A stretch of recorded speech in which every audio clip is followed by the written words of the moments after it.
Hey guys, we've been starting to test a couple pairs of Newtons, and what I wanted to do was give you a chance to really get the scoop on what goes on at Newton, how to understand what's on their website. And they've been really gracious there and helped explain the scoop on the line of shoes that they have.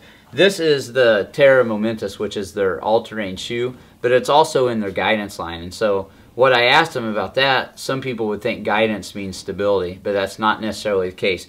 Guidance means that there's more to the shoe itself, and the drop on this is maybe 3% offset versus a 2% offset. Basically what that means is you're going to get more of a wedge motion in the shoe. It's going to be more of a traditional trainer, and it gets you introduced to Newton, but in a way that's non-threatening and less likely to cause any issues with injury or anything like that. And so you'll still have the lever system that they have here that helps remind you and helps train you to be a mid to 4 foot striker, but it's in a shoe that's just going to give you a little more protection as you do that. And so that's the guidance line. The next line is their performance trainers, and this is a peek here at a performance trainer that's coming out in February from Newton, and this is the men's motion stability performance trainer. Performance trainers in Newton are 4mm drops, and they make them in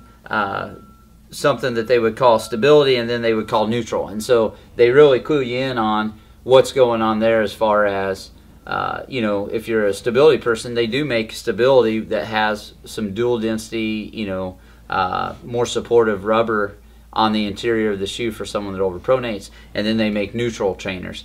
And then they make lightweight performance trainers, and those are 2mm drops. 2mm instead of 4, you come down a little bit more, a little lighter weight, and they make those again in neutral and stability. 9.3 ounces. None of this is heavy, but it's all, this is still a high mileage shoe that people are going to train in as a daily trainer. Ollie right here, he's been training in these usually, but recently he purchased a pair of the MV2s, and if you check out the MV2 on their website, basically it's their racing flat that's coming out.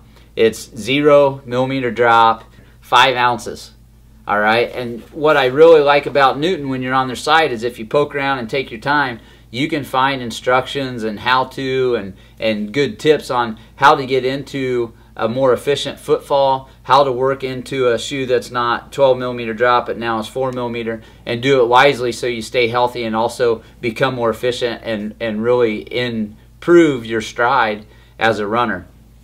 They even tell you for the MV2, the racing flat, that it's a 5 to 10K racing flat or something that you would use for tempos or workouts, and someone that's highly efficient would go up to the half marathon in it. So they're not telling you to put it on and run a marathon, and I really like that. They're very cautious and very eager to help runners become better runners. So that's the scoop on Newtons. I hope that helps a little bit. We'll try to keep you in the loop.